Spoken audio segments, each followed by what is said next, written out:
India versus New Zealand final chapter. अब सब कुछ दांव पर लगा है। ये है वो मैच जो सब कुछ तय करेगा। चलिए देखते हैं इस महामुकाबले में क्या होने वाला है। एक सीरीज और सिर्फ एक विनर। तो सवाल ये है, ट्रॉफी कौन उठाएगा? कौन है जो इसे सबसे ज्यादा चाहता है?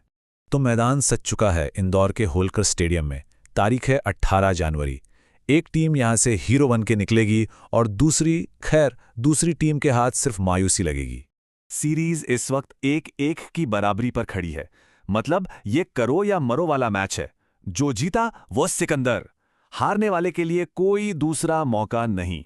लेकिन हम इंदौर तक पहुंचे कैसे? मतलब इस फाइनल मैच की नौबत आई कैसे?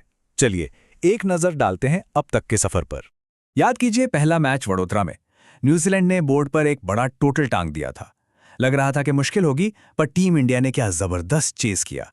और उस चेस के हीरो कौन थे? किंग कोहली।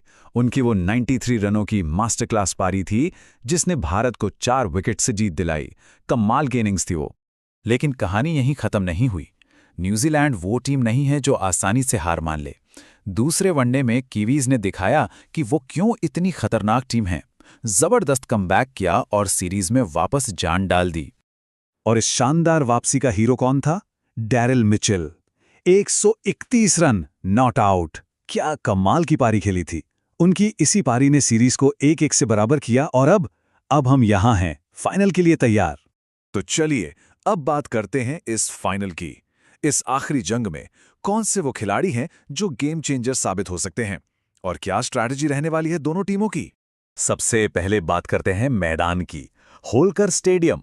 भाई ये तो बल्लेबाजों के लिए जन्नत है। एकदम सपाट पिच, छोटी बाउंड्रीज, मतलब गेंदबाजों की शामत आने वाली है। यहां का एवरेज फर्स्ट इनिंग स्कोर ही 320 से ज्यादा है। सोचिए जरा। तो देखिए, पिच तो बल्लेबाजों की दोस्त है, ऊपर से ड्यू फैक्टर।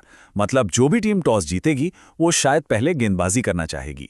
और हाँ, इंडिया का अपने घर में रिकॉर्ड तो शानदार रहा ही है। वो एक अलग ही कॉन्फिडेंस देता है। अब आते हैं खिलाड़ियों पर। इंडिया की तरफ से सबसे पहले द हिटमैन रोहित शर्मा। अगर उनका बल्ला चल गया तो वो शुरू के कुछ ओवर्स में ही मैच को न्यूजीलैंड की पहुंच से दूर ले जा सकते हैं। और उनके बाद आते हैं चेज मास्टर विराट कोहली। पहले वनडे में सब देख ही चुके हैं कि प्रेशर में ये खिलाड़ी क्या कर सकता है। जब तक कोहली क्रीज पर हैं, कोई भी टारगेट बड़ा नहीं लगता। फिर हैं सर रविंद्र जडेजा। ये टीम को वो बैलेंस देते हैं जो बहुत जरूरी है। बल्ले से भी, गेंद से भी, और फील्डिंग तो है ही कमाल की। इस बैटिंग पिच पर बीच के ओवर्स में उनकी गेंदबाजी बहुत क्रूशल होने वाली है। लेकिन न्यूजीलैंड को भी कम मत समझिए। उनके पास है डेरिल मिचेल। दूसरे मैच में उन्होंने अकेले दम पर मैच पलट दिया था। वो जिस फॉर्म में है वो इंडियन बॉलर्स के लिए सबसे बड़ा सिरदर्द साबित होंगे। और फिर हैं डेवॉन कॉनवे। ये टॉप ऑर्डर में न्यूजीलैंड के लिए बहुत ही कंसिस्टेंट रहे हैं। इनको अगर शुरू में आउट नहीं किया तो ये एक बड़ी पारी खेलकर मैच को दूर ले जा सकते हैं। तो ये हैं दोनों टीमों के बड़े खिलाड़ी और मैदान का हाल। सारे आंकड़े हमारे सामने हैं। तो अब सबसे बड़े सवाल पर आते हैं, जीतेगा कौन? अगर आप आंकड़ों की माने तो पल्ला भारत का भारी है। विन प्रोबेबिलिटी कहती है 65% चांस इंडिया का है। लेकिन क्रिकेट आंकड़ों का खेल नहीं है। डेरिल मिचेल जैसा इनफॉर्म बल्लेबाज किसी भी आंकड़े को पलट सकता है। मैच तो मैदान पर ही जीता जाएगा।